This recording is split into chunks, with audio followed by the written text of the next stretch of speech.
Okay, I think we should go ahead and get started.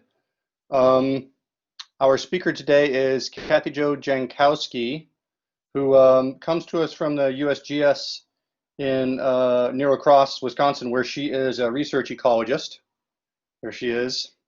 Hi, and I guess I'll just so you're not the only one there, I'll share my video also. Yes, you can have this. Come on, there we are. Okay, so there's me. So hello. Welcome, KathiJo. She got her bachelor's degree from Notre Dame, South Bend, Indiana, with a double major in environmental science and anthropology, and then got a master's at Loyola University in biology. And she actually studied invasive species in Great Lakes wetlands, which is a subject near and dear to the hearts of some people at UWGB. And then she got her PhD at UW in Seattle. As I was joking with her, that's the wrong UW, in 2014. And she looked at watershed control on ecosystem metabolisms, which I think is pretty relevant to today's talk. And then she did a postdoc at the Marine Biology Lab at Woods Hole, and actually focused on, she actually studied in Brazil. And then she came to USGS in 2016. And today she'll be talking to us about the temperature effects on, again, on stream carbon cycling and metabolism. So with that, I'll turn it over to KathiJo, and I will say this is being recorded, so just for everybody's benefit. Okay, I'm going to take my video off, and KathiJo, you might do that also if you're going to show your screen. I think it'll just decrease the bandwidth that your computer has to transmit. So. Okay. Sounds good. Thanks so much for having me. I really appreciate the invitation to speak with you guys, and it would be nice to have a chance to meet all of you in person. Hopefully that would happen sometime. And I appreciate, with everything going on this week, it's been a little crazy week, so thank you so much for coming and wanting to hear about aquatic carbon cycling in streams on a lovely Friday afternoon. So I'll stop my video and then share my screen.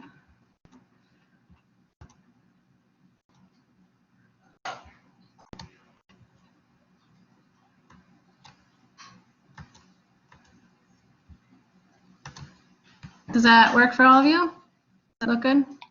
I can see it, yes. Okay, sounds good. Yeah, and like Brian said, I am a research ecologist right now with the USGS, and I'm over in La Crosse, Wisconsin, so just on the other side of the state. I primarily focus on the upper Mississippi River now, but I'm sort of generally interested in river processes in all climate zones. So today I'm going to talk in general about the temperature effects on aquatic carbon cycling, and do that through the lens of potentially two different stories. So first talking about some of the work I did as part of my PhD, looking at stream metabolism in boreal streams in southwestern Alaska.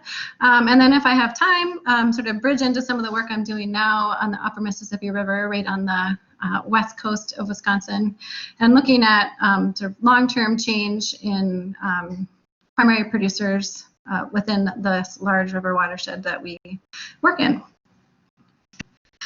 So the motivation for my work comes from trying to understand how climate is changing freshwater ecosystems.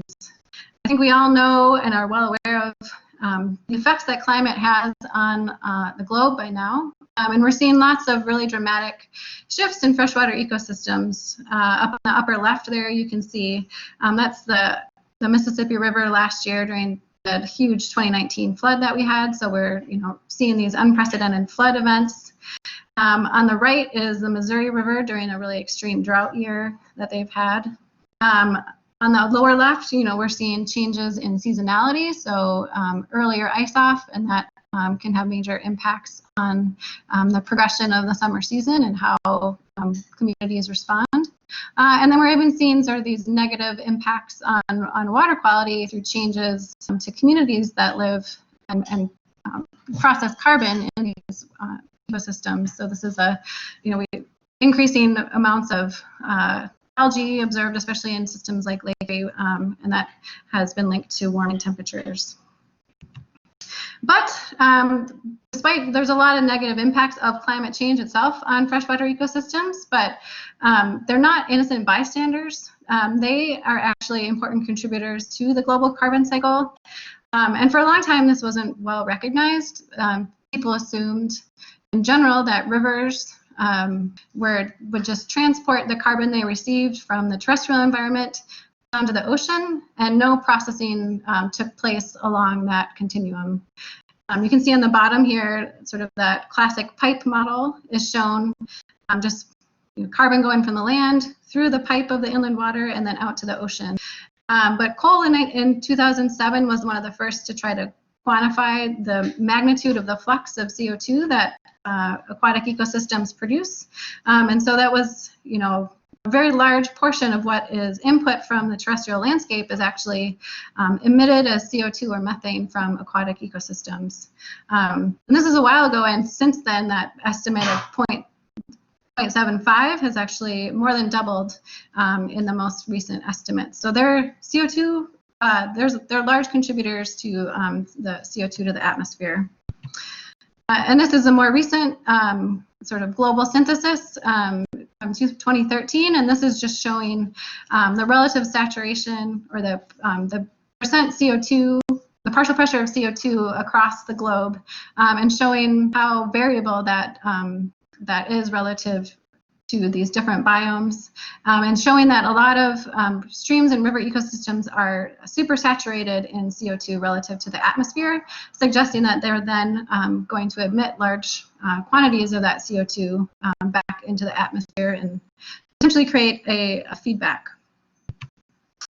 And so we know then that freshwater ecosystems are playing an important role in the global carbon cycle, and they play a very active role within their watersheds.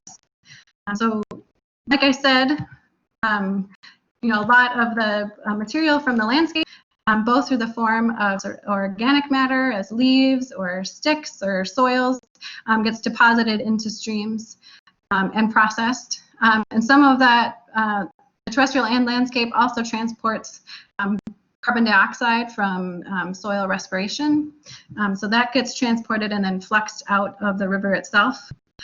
And some of that does get exported to the ocean, like we originally thought. Some of that gets buried within a river system or sort of accumulated in lakes or reservoirs along the way. And then a lot of that gets emitted back to the atmosphere as CO2. And some of that is through this sort of translocation of terrestrially produced carbon dioxide that moves from the soil into the water and then gets fluxed immediately out to the atmosphere. But a good portion of this comes from the processing of that organic matter that gets delivered from the terrestrial landscape. And that's through the process of ecosystem respiration. So microbes that live in the river ecosystem are breaking that down and converting that into CO2, which gets emitted back to the atmosphere. And in some cases, especially in cases like Lake Erie, aquatic systems can act as a sink for carbon dioxide or carbon through consumption by primary producers. One thing that remains quite uncertain, though, is how all of these processes will change as the climate warms. These are very complex cycles, and sort of trying to fit these into carbon or climate models in ways that inform our understanding of how they'll respond to temperature increases is an area of ongoing study. In addition to them being complex processes, rivers exist in very complex watersheds, and how climate gets filtered through physical landscapes can be quite complex. So on the right here, I'm showing, this is actually from the ecosystem where I had the pleasure of working in Alaska, and you can see just how physically and dramatically complex that system is. So draining these tall mountain peaks and very steep stream channels and sort of meandering down into a really complex wetlands and forested ecosystem. And we know from other work that sort of these physical features of stream watersheds can really control a lot of things that happen in rivers. So we know that the physical nature of a watershed can control the thermal regime. It can affect how nutrients get cycled, and it also affects the type of carbon that is available in those. So whether that carbon is, delivered from the neighboring forest, or if it's produced through primary production in these sort of more open systems. So, it makes it difficult to predict how these processes are going to respond to temperature when it's, it can be so complex. So what I'm going to talk about today is sort of two ways that I've approached that more general question of how watersheds affect the response of aquatic carbon cycles to temperature. And the first one starts in the boreal zone in Alaska, and this is really looking at how the temperature sensitivity of specifically these ecosystem respiration processes varied across streams in an Alaskan watershed.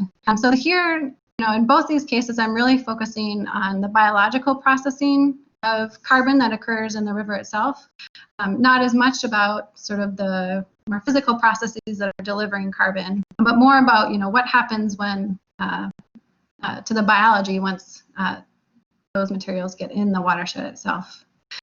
So that, I'll talk about that, and if I have time, transition to sort of a more local ecosystem in Wisconsin and beyond to look at, the other side of that biological processing and think about how and whether primary producers are sensitive to temperature change in the upper Mississippi River. Can you see my cursor when I'm moving it around? Yes, I can. Okay, good. I wasn't sure if I had the equivalent of a laser pointer. So first, how does the temperature sensitivity of ecosystem respiration vary across streams in an Alaskan watershed? And this is, again, from that same system. So it's a really, we have these really interesting braided systems draining more mountainous systems. So it's a really interesting place to think about how carbon accumulates differently on a complex landscape and how that might respond to temperature. Just a reminder, we're thinking about this process in sort of that more complicated carbon cycle. So why do we care about boreal streams in particular?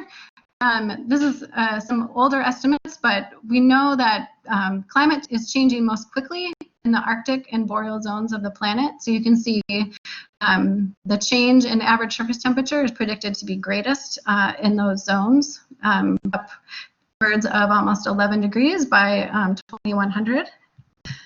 And unfortunately, that is also where a lot of the global carbon stores are located. So you can see this is a map of total carbon storage across the land surface. And you can see those dark brown zones are located in this sort of Arctic boreal zone where we have a lot of permafrost and soil carbon. You can see that, where I work in southwestern Alaska, there's a pretty dark brown zone up there. So we really thought that, understanding this question in this zone where there's the potential to be this huge feedback from these aquatic systems is an important process to look into for understanding how these systems might respond to warming temperatures. So how do we go about predicting the temperature response of these biological processes? Well, the approach that we started with was sort of thinking back to organism physiology and how organisms respond to temperature change physiologically. And so this has been known for a long time that organisms have this sort of traditional response to temperature. So as their body warms, they reach some thermal optimum and then crash after some given optimum. And this can vary across different organisms and is a sort of area of study for lots of different creatures. But the part we were specifically interested in is sort of understanding this part of the curve. So how quickly are these processes responding to temperature change? And these fundamental concepts at the organism level are really based on enzyme kinetics, and we're more broadly worked into a larger metabolic theory of ecology that says that these processes that occur at the enzyme and organism level can really be translated to an ecosystem scale. So we can say that just like a fish might respond in a predictable way to temperature change, we can also translate that to enzymatic processes that underlie processes within the carbon cycle itself. And what the metabolic theory of ecology postulated is that there, because of the consistency of sort of enzymatic responses to temperature, that there is one universal temperature dependence that applies to these processes and ecosystems. So that, they predicted that there was this, the E value in this equation, which is the temperature sensitivity, would equal 0.65 across all ecosystem types, based on the fact that limited by how organisms synthesize ATP, essentially. So when we, looking at landscapes, though, like this one I'm showing here, you can see just the complexity of that landscape. And so it's hard to think that you would really have a uniform temperature response across a diverse landscape like this, where thermal regimes vary, and you have very distinct carbon substrates that form the basis of these metabolic processes, in addition to sort of the diversity of microbial communities that are doing this work that are present in those systems. So they, looking at there was a global synthesis of, addressing this question back in 2012, and they, in fact, they looked at these short-term rates of respiration, which is shown here on the y-axis, and then how that changed with temperature. They found fairly consistent response temperature sensitivities across very diverse ecosystems. So looking across forests and rivers and oceans, on average, those rates of respiration in those different ecosystems responded in the same way to temperature. You can see that there's quite a bit of variation around that mean, but on average, they had a very similar response. However, when they looked at those over the long term, they saw this sort of decoupling of the response, or the temperature sensitivity, between terrestrial systems, shown on the top here, and aquatic systems, shown on the bottom. So that when they looked at these over the long term, they found that aquatic systems actually had a higher temperature sensitivity, higher sensitivity of respiration to temperature than terrestrial systems. And a couple of their reasons for that was, first, that in terrestrial systems, respiration is tightly linked to how much primary production is occurring in that system. So you can see and think about a forest potentially as a more closed system than an aquatic system. Whereas in a river, it's very interactive with its terrestrial environment. There's a lot of hydrologic exchange, a lot of delivery of organic matter from the landscape. So that the type of organic matter can differ a lot over time and space in an aquatic system, more so than it does in a terrestrial system. So that in a terrestrial system, you have a temperature sensitivity that looks more like primary production, is what they found.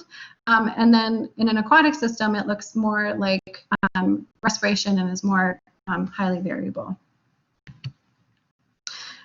So our second question is, so how do you understand what organizes that variation on a sort of in a complex watershed? And kind of going back to first principles here, sort of how can we think about how that those responses are organized on a landscape? So respiration is sensitive to temperature. So as you increase temperature, respiration will go up. But how much that goes up really depends on the type of substrate that is being utilized by whatever microbial community that you're considering. And so you have a more labile or easily digestible source of carbon, you have a higher rate of respiration, typically. But also that the type of carbon or the quality of the carbon can impact the sensitivity of that rate of respiration to temperature. So to visualize that, I'm showing you have temperature on the x-axis here and respiration on the y, and showing that the slope of these lines are different depending on the type of substrate that microbes are using.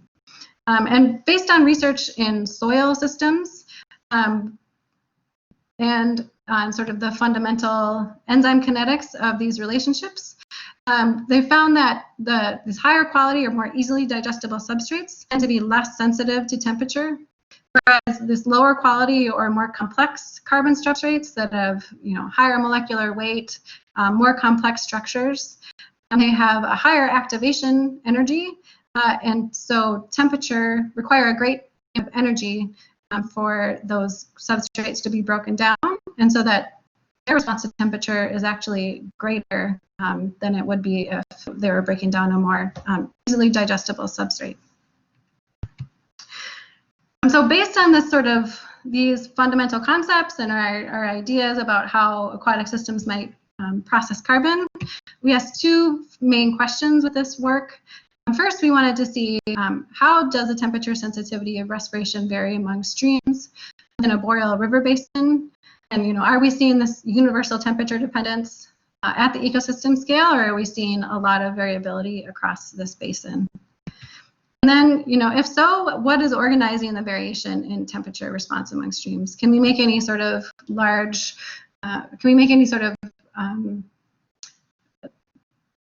general statements about how different features of these watersheds might influence their temperature response to warming temperatures? So the system I worked in is in southwestern Alaska. You can see the map of Alaska down here. It's the Wood River Tikchik State Park system, which is this really neat and beautiful system of rivers and connected by a series of lakes. We worked in a bunch of streams along within that system, 23 over the course of 4 years or so. And I'm just highlighting those in green here. They were all sort of within 30 kilometers of one another and tended to be first to third order streams that we were working in this watershed.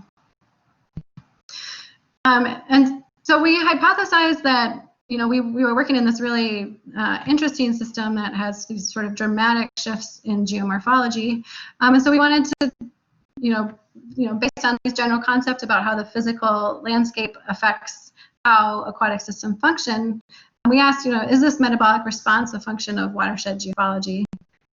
We had some preliminary information that suggested that might be true. So this is a flow components analysis, basically describing how stream geomorphology or stream watershed characteristics like slope and elevation, area, and things like that influence the chemistry of these streams in the region. So we looked at dissolved organic carbon, the quality metric, the C to N ratio, as well as nutrients, and saw that those were very highly related in this system, suggesting that because the physical system is controlling the type of material and nutrient content, that would then influence how those systems will respond to temperature.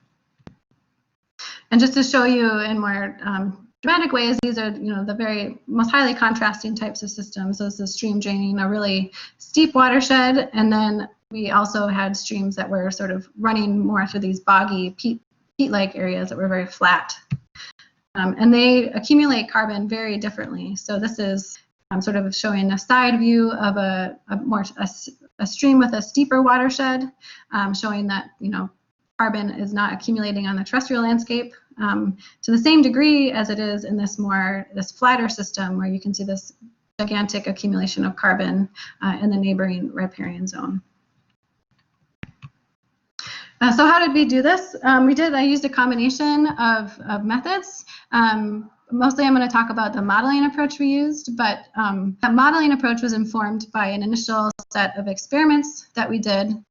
So basically incubating stream sediments at different temperatures from 12 different streams during a period of one summer. So on the top left, this is my very fancy stream incubation chamber. Manipulating temperature required that I went and shoveled a bunch of snow so I could create a water bath in this remote area. So this is just one of those for one of the streams. But we incubated sediments at 5 different temperatures from 4 to 20 degrees, measured respiration rates over 4 hours as the rate of oxygen decline, and then we could come up with some estimates of their short-term temperature response and how that varied across these streams.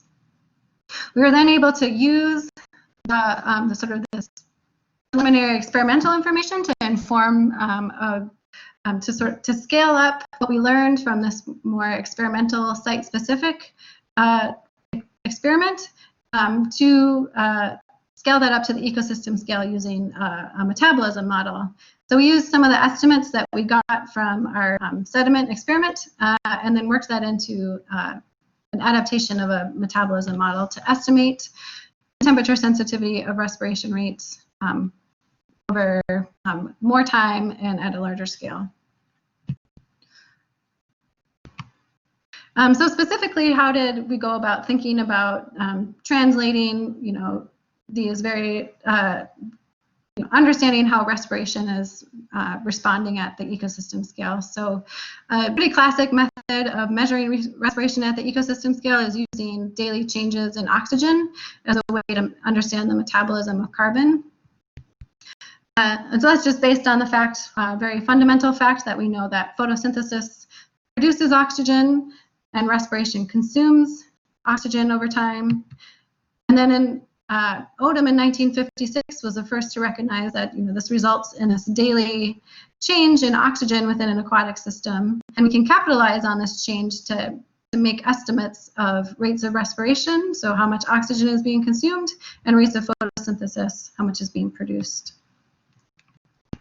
And over time, these models have gotten much fancier, and the modeling approach that we used was a predictive model of oxygen dynamics that involved this process model of oxygen change through time and fitting that to the data that we gathered from to daily oxygen data that we gathered from each of these different streams. And so we're just assuming that the change in oxygen over time is a function of how much is being exchanged with the atmosphere, which is this term, minus how much is being consumed by respiration, and then plus how much is being produced by photosynthesis. And so we used a model that both uses oxygen data from the stream as well as light and light over the stream and temperature. And then each of those has a functional response. And we can, the specific I was interested in here, making this more complex than it needs to be, was basically just this term here. So the respiration rate and this E value, which described how the rate of respiration would change with temperature.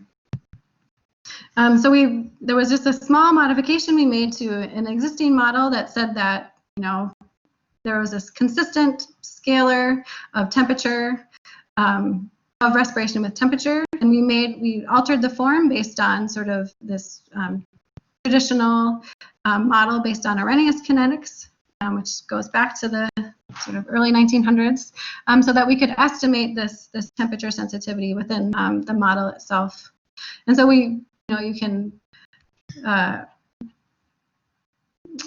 estimated that within a Bayesian context, so we could use some of this previous information from our experiments as prior information in that model, so sort of put some bounds on what we might expect that parameter to look like, and then fit the model to different streams and see how variable this temperature sensitivity parameter is across those streams.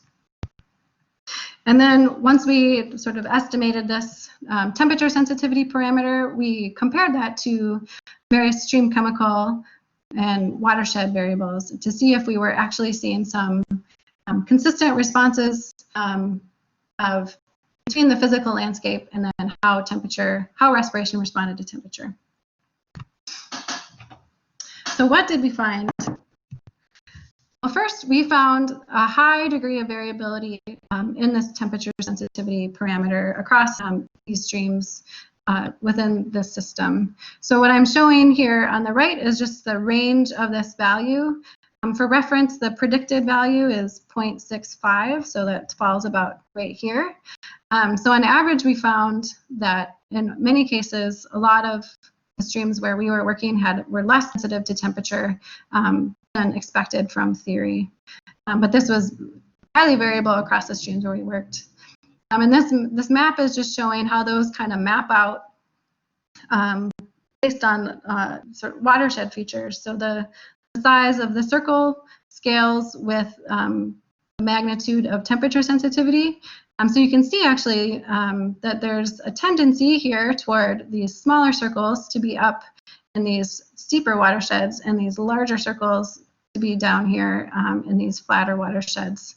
And the thing I really like about this image is that you can actually see from the air that there is this distinct difference in carbon accumulation across watersheds. So you can see this dark coloration here is really showing a lot of that peat accumulation, and then these streams up here are draining these more steep mountainous parts of the watershed.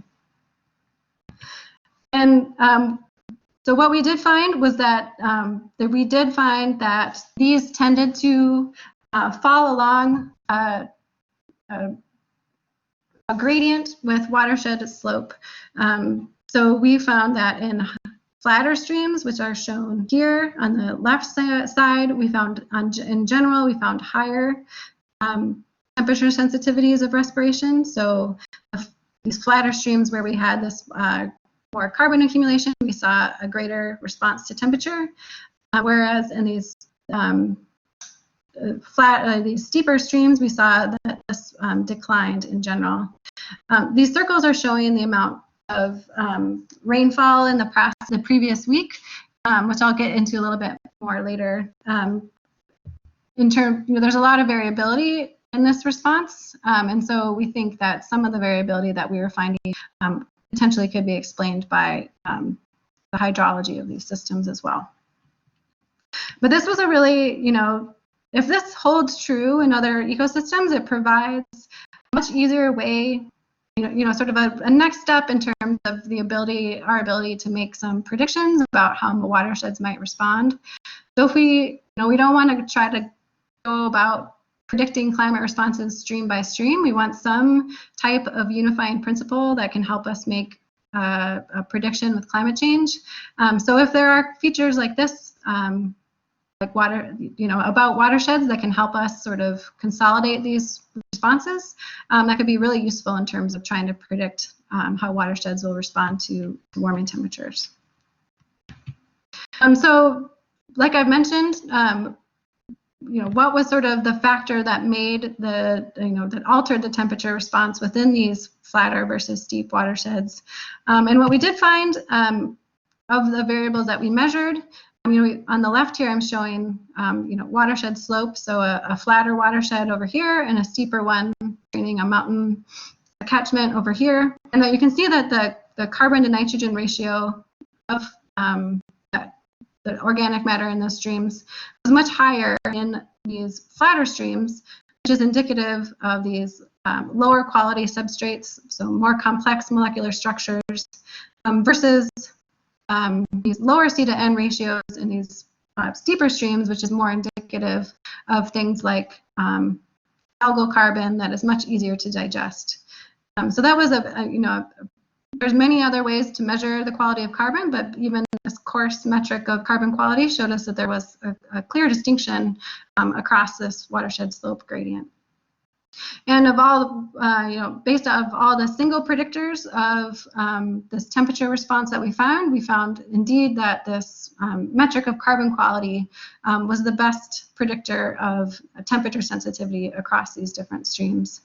So we found, this concordance of physical features of the watershed that then seem to control what type of carbon is available, and then that translates into how the respiration rates of those streams will then respond to temperature.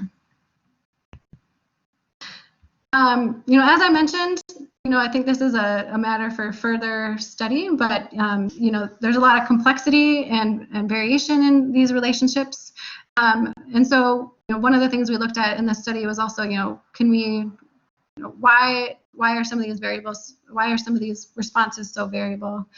And so we took advantage of the fact that there was a large, one of the things that we predicted, I'll step back a little bit, is that how hydrologically connected a stream is at a given period of time really can affect the carbon that is entering that stream. So if we're predicting in this system, for instance, that a lot of the carbon is coming from the terrestrial landscape,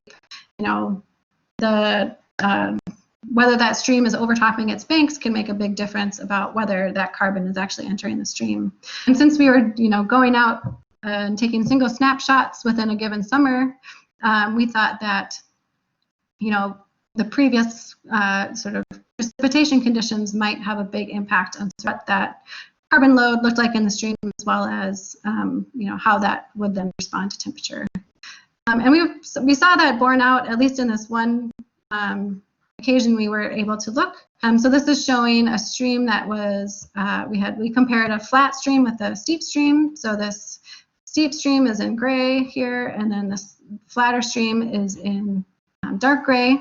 And we looked at the temperature sensitivity of respiration sort of before the storm and then after the storm, and we saw this big increase in temperature sensitivity after the storm occurred, which was also reflected in the carbon, both the quantity and then the quality of the carbon sort of pre and post this storm. So we look down here, this TAM stream is a flat stream, and sort of you can see this big change, especially in Z to N ratio that occurred.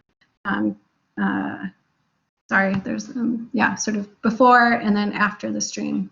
So this suggests that this relationship we're finding with watershed features both can impact the carbon that's available, but then also sort of the hydrology of the system, and so an improvement upon what we did would be able to look at this over a longer time scale to sort of understand these more complex relationships. So hopefully, I think there's a lot of work going on in this space in terms of trying to understand metabolism in rivers over longer spatial and temporal scales. What I'm showing here is this really cool work coming out of the Bernhardt lab and a large group of other scientists trying to conceptualize what like we know terrestrial systems have certain sort of productivity regimes, and so what does that look like in rivers? We now have oxygen data, like I used for my study, to really translate that across space and time, so we can come up with some predictions about how certain types of rivers, how productive they are. And I think we could really use the modeling framework that I talked about here to really understand sort of these temperature sensitivity regimes. Like, are we seeing, how does this vary through the year? So if we can extend our oxygen data through the entire year, how does that temperature sensitivity change with time or season? And then are we seeing these sort of certain responses across different types of rivers, and even sort of along the river continuum itself? So I think what we did in Alaska was took an interesting snapshot of the system, but I think that there's a lot of powerful new data out there that we could really ask these questions at much larger temporal and spatial scales. So just to conclude, what we found was that using this general model based on theory tended to miss a lot of detail, and in some cases tends to underpredict how sensitive the landscape is actually to temperature. So what was really apparent from our work was that streams are going to behave differently, and then the real challenge is trying to figure out what the mosaic of all these streams will do. What one of the powerful parts of our study was that we found that this variation tended to scale with geomorphic characteristics that influence the carbon availability and quality in those streams. So that there's a potential to use some of this physical information that we have, widely available for watersheds across the globe, to figure out how aquatic carbon cycles will respond to temperature change through time. I think I have a little bit. I was just going to talk a little bit about the Mississippi, but then I'll cut this a little bit short and then take some questions. But I just wanted to give a sense, of the type of work that I'm trying to translate some of these ideas into what I'm doing here in the Upper Mississippi. We know here in Wisconsin that the climate is changing as well. We're seeing, we don't potentially have these same type of systems, but we have a lot of water in Wisconsin, and that it's changing as the climate warms. And so, I work, you guys are over here in the beautiful Great Lakes region, and I'm over here on the beautiful west coast of Wisconsin.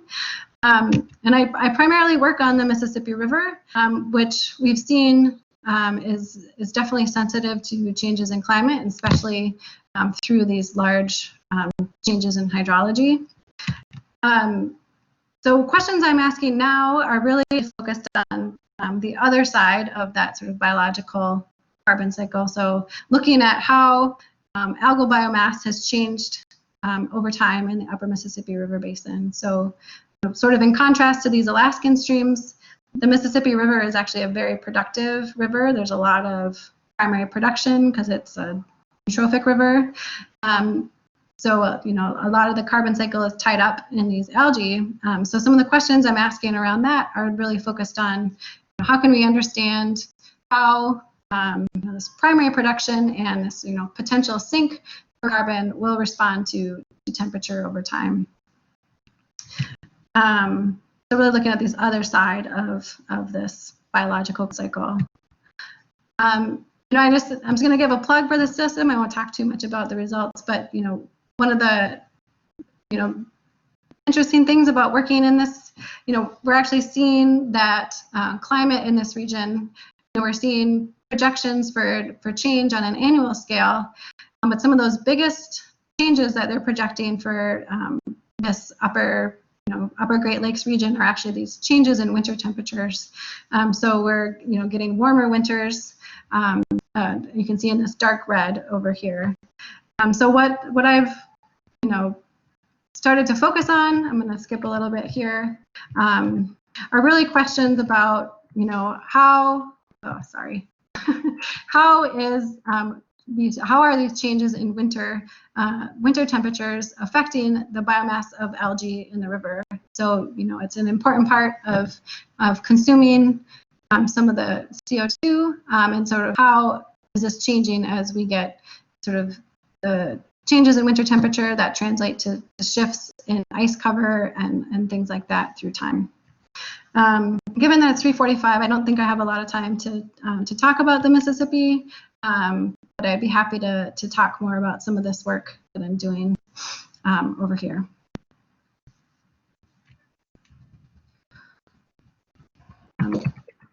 We do have a few more minutes if you want to say a few more things, but we're also happy to just let people ask questions.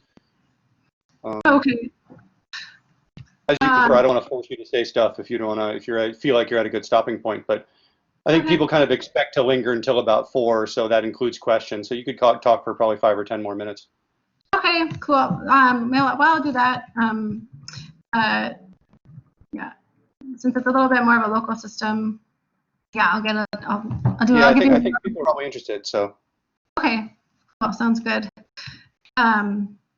Yeah, so I think the Mississippi, just to go back here, we've seen changes in rivers globally. So we know that here in the Midwest, winter temperatures are changing; they're getting warmer, and we know that this is happening on a global scale, so that winters are getting shorter, and we're losing ice in rivers around the globe, and even seeing that in this long-term trends in earlier ice-off dates in the Mississippi River on Lake Pepin, suggesting that seasonality is really changing around, in rivers. So the Mississippi River is actually a really interesting place to study climate change or climate-related changes. I'm thinking just about the upper Mississippi River Basin, which is part of the largest river basin in our country. But it's interesting because it actually is long, and it straddles 8 degrees of latitude, so it goes all the way from Minnesota down to southern Missouri, and that translates to very different winters. So in the north we have a lot of these frozen conditions that we see. The main channel will freeze in the winter, whereas in the southern portion of the river we get these open water conditions, and less ice frequency, and we and that translates to very different sort of temperature conditions through the winter as well. What I'm showing here is that air temperature through time. So you see a big difference from this lighter color on the bottom, where in the most northern parts of the river, we see 10 below zero Celsius is about an average temperature for the winter. And then sort of at the southernmost end, we're seeing that is always above freezing. So these kind of represents what we might potentially see over time in terms of a climate shift within the watershed. And that actually, we had this down here is showing freezing degree days, so an estimate of winter severity, which sort of talks about cumulative cold temperatures through time. We actually see, you can see a nice gradient across space there. We also see some change through time where we're getting less severe winters, especially in these sort of middle areas in Iowa as well as Illinois. Another, sort of back to my theme of thinking about the complexity of these watersheds, not only is the Mississippi River quite long, it's also quite a complex system and has a lot of diversity of ecosystem types. So ranging from a very sort of channel low-deck environment into these sort of lentic off-channel areas, and like I mentioned before, these really, process carbon and nutrients much differently because of this difference in how the water flows through there. And what we've seen also form ice differently. So in the main channel and side channels, you get much less consistent and less thicker ice. But in these lake-like environments, we get more thicker ice cover and more longer duration ice cover. So that led to me to ask some sort of initial questions around whether we're seeing changes in winter algal biomass through time. Are we seeing that these patterns are the same across the entire river, or that it varies sort of along this longitudinal gradient, or across these very diverse habitat types? And then are we seeing that those long-term changes are related to winter temperature? So we're seeing a potential shift in winter coldness, and so are we seeing that then translates to sort of how much algae is growing during the winter?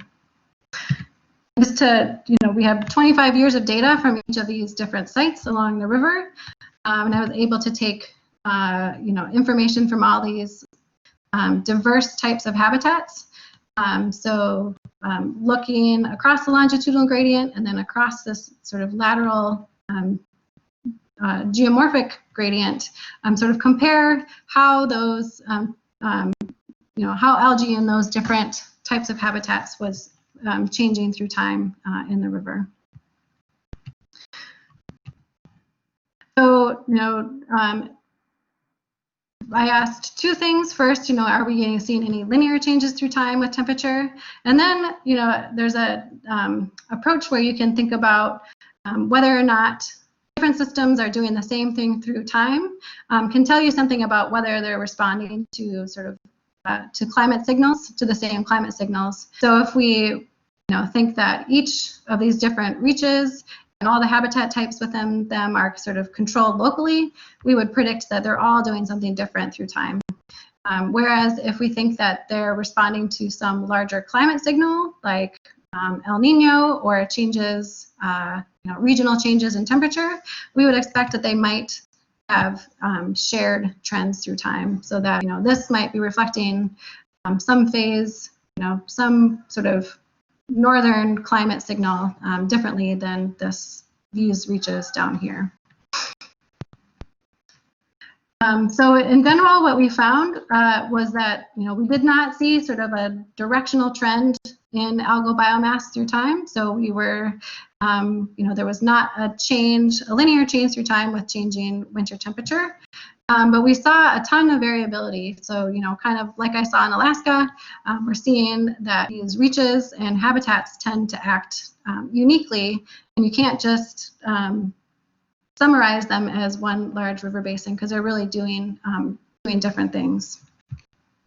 And in terms of whether or not they were showing these shared trends that might potentially be responding to climate signals, we actually saw quite a lot of diversity, and that diversity sorted out based on whether an area was either a channel or a backwater lake. So that within each of these reaches, we saw that channels had one trend and that backwater lakes had a completely different trend through time. And last, when we looked at whether or not, what variable was really responsible for those dynamics through time, the most important factor was actually this winter severity metric. So these colder winters resulted in, throughout the basin, we actually saw colder winters had less biomass through time. And that this generally actually looked similar across all of the reaches and across all these different habitats, which was a interesting response. So we saw this great diversity sort of in these dynamics through time, but that they all responded to temperature in a similar way, which is interesting in thinking back to sort of the metabolic theory, in that if we're seeing that we have this diversity of responses of respiration based on the type of carbon substrates that are available. But here we're seeing that potentially if we're thinking just about primary production, that we might have this more sort of consistent response through time. The conclusion for this, similarly to what I found in Alaska, we were seeing these highly variable longitudinal and lateral trends in primary producer biomass through time. Really distinct trend from north to south, and sort of thinking about these northern, very ice-covered habitats, and then these southern open habitats. We're seeing that this sort of portfolio of habitats really causes a lot of diversity in how these systems respond over time. And that, the major finding that we see that winter temperatures will have potentially important implications for the timing and extent of winter productivity, which is important both within the winter itself, but also for thinking about more annual regimes. And last, having this long-term data is very unique to the upper Mississippi River and can really help us understand how climate potentially structures how ecosystem processes unfold across these landscapes. And so to conclude, I think what I want you to take home from this talk, after sort of shoving all of this stuff at you from these two different systems, is first, it's just important to consider how climate change will affect biological carbon processing in rivers. It's an important part of the global carbon cycle, but we really are, we still don't have a great grasp on sort of how these processes will respond to climate change. A common thread between these two distinct studies is that, I saw a diversity of responses across these different types of river watersheds. So in terms of trying to manage organisms or make predictions about how ecosystems will respond to climate change, I think it's really important to not treat, a river as just one river, and try to think about what's generating some of this diversity in responses so we can make better predictions. And lastly, I think there's some interesting differences to explore. So wide variety of temperature sensitivities in these Alaskan streams for respiration, but this more consistent effect for phytoplankton in the upper Miss. So I think there's some interesting differences between respiration and production that could be explored. So I really appreciate you sticking around, and just a big thank you to both a bunch of collaborators up in Alaska through the University of Washington, as well as a huge network of people that have been around for the last 30 or so years that generated this amazing data set on the upper Mississippi River. So a bunch of state agencies, USGS, the Army Corps of Engineers, and all the people that have been out on the river collecting data for the last many years. So happy to take questions, and I really appreciate your time.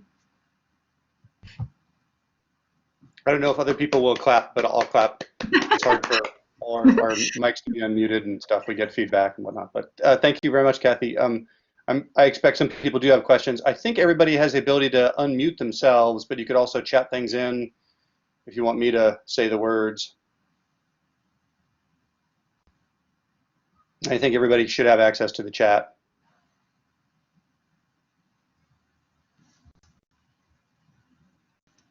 I hope I'm right in that. Somebody, if they didn't have a ability to chat and didn't have an ability to unmute themselves, then people are screaming and I can't do anything. But. Hey Brian, this is Kevin Furmanek. Can you hear me? Yeah. Okay. Well, thanks, KathiJo. I had a question. I'm wondering, what do you think? I thought you one of your rivers that you had the oxygen data for was the Menominee River. And I wondered about what do you think about how the impact of the different types of organic material, terrestrial organic material, if they're coming from a forested watershed such as the Menominee River, or from more of an agricultural watershed like the Fox Wolf watershed in Wisconsin, or the Wisconsin River for that matter, have an impact, play a role here in the or change the relationships, I guess, as far as the temperature sensitivity. Yeah, that's a really good question. I can't claim that Menominee River data for myself. That was it was from that Bernhardt paper, but I think is one of the rivers that has really great oxygen data through time.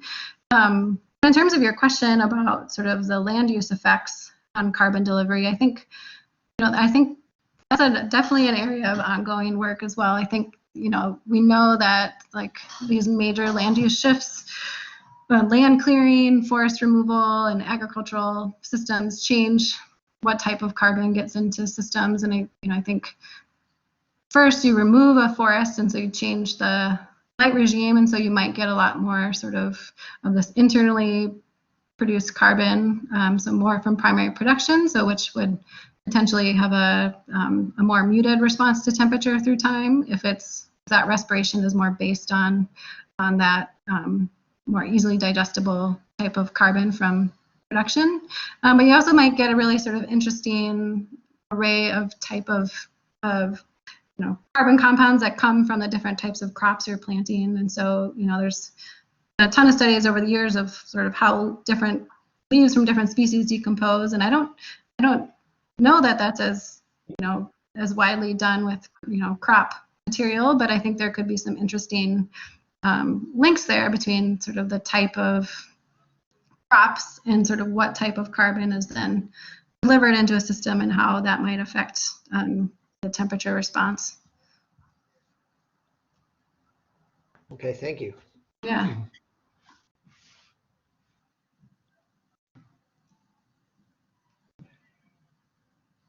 I have a question that might betray my ignorance here, but as I looked at things, I was just thinking about my own experience in the mountains, and you were trying to investigate the sensitivity of the respiration to delta T, but there's got to be a baseline dependence on T itself, and you saw that in the winter variation, for instance, in the Mississippi.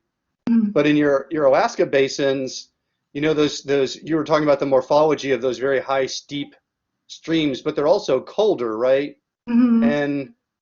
And I wonder if I just think of those higher streams, the water's running clear because nothing's growing in them, and you get lower down and the temperatures are warmer and more stuff is growing in them. And so it seems like the temperature is convolved with the morphology because of the general property. The steeper stuff is always up higher, where it's also colder. And I don't know, it's just hard for me to wrap my head around to disentangle those two things. Did you have a way to disentangle that? Yeah. I guess, did you account somehow for the temperature dependence that's also present for the morphology of the stream? I don't know if there's a way to do that.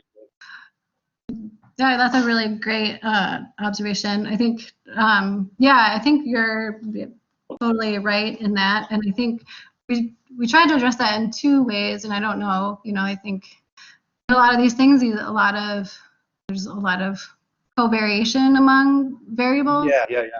So I think, sometimes it makes it hard to attribute it to one versus the other. But try to do it both, both in sort of how we modeled respiration, so that we estimated both sort of the base rate of respiration as this like more of the intercept of that relationship. So, and allowed that to shift among streams so that, Yeah, okay, I see. Yeah. And then we estimated the slope of that relationship independently from as much as we could from that intercept, so that, both of them could vary and sort of tried to standardize them in a way so they would be less correlated through time. But yeah, so try to account for in that way so that base respiration rate was allowed to shift. And then, yeah, and then I went, in terms of trying to figure out what was controlling temperature sensitivity across streams, thought about, considered some of those thermal regime variables that you're talking about. So, mountain streams tend to be colder and less variable over time in temperature versus a flatter stream, which tends to be warmer and more variable through time. And in all the different years and streams, we didn't, and at least in this system, that didn't come out as, being the greatest driver of these differences. So I expected it to have an impact because I think with organisms, it's a really important factor for metabolism, sort of what the average and variance of temperature is can affect, organism metabolism. So I think there could be some really interesting work in thinking about that question of sort of how does the thermal regime affect the capacity of organisms to respond to temperature? Because I think there could be. Yeah. And in that vein, you said you were curious about how these things went in other temperature regimes, and I was wondering, I don't know if you can get some money or whatever you'd need to get down to the Amazon again and compare the flat rivers with the streams that are draining the Andes, which are going to be warmer than the streams draining the mountains in Alaska, at least some of the year. So you'd still have the variations in morphology, but I don't know if the temperature gradients would behave the same way. Yeah. And then one other variable I was curious about was your residence time for the water and the different, because that's also a big function of morphology, right? Yeah. The higher speed stream is going to have a different. So I presume that was another one of the variables you included was flow rate or something. I think I think in our we did not include it as like an actual we didn't have any estimates of residence time. So I think we were thinking about slope as a proxy for residence time, really. Yeah, I could see that. Yeah. Okay. So that so that could really, like in these mountain streams, like that residence time is pretty short. So you're just like, there's no time for that whatever carbon is in there to stick around and get decomposed. Versus the flatter streams, you have a lot more time for that to get processed, and what results is just sort of this large pool of more recalcitrant carbon. But I think there could be, like with the Mississippi, I think there's really cool questions around that too, just because there's all these habitats that vary a ton in their residence time, which I think could affect sort of what that organic carbon pool looks like. Thank you for addressing those questions. Yeah. I like your idea. I hadn't actually, we had started to look, we didn't get funded to do it, but we wanted to kind of look at these questions in Brazil, because I think tropical systems, there's some of these latitudinal gradients in temperature sensitivity across, from the tropics to the boreal zone, based on how variable, organisms are adapted to a certain amount of variation. So, tropical organisms live within this really narrow band of a thermal regime, and so they might be much closer to their optimum as things change, and then but they're not used to dealing with a lot of variance. So I think it'd be sort of really interesting contrast there. I hadn't thought about working in the mountains there. That's a really cool spot. Yeah. Well, invite some of us along. We're interested too. But awesome. I don't want to detain anybody. I don't want people to feel employed if they have to leave. But I think I don't want to detain KathiJo too much longer. But I don't want to monopolize the discussion. Do you have questions?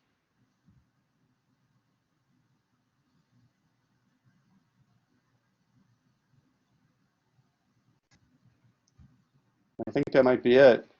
All right. Well, thank you very much, KathiJo. Yeah. Thanks so much for having me. I really appreciate it. And if anybody wants to chat about any of these things, I'd be happy to do that offline or email or whatever. So nice to connect with you guys over there. Yeah. Have a good weekend and enjoy lovely weather. Yeah. Thanks. Everyone, I think. Thanks, KathiJo.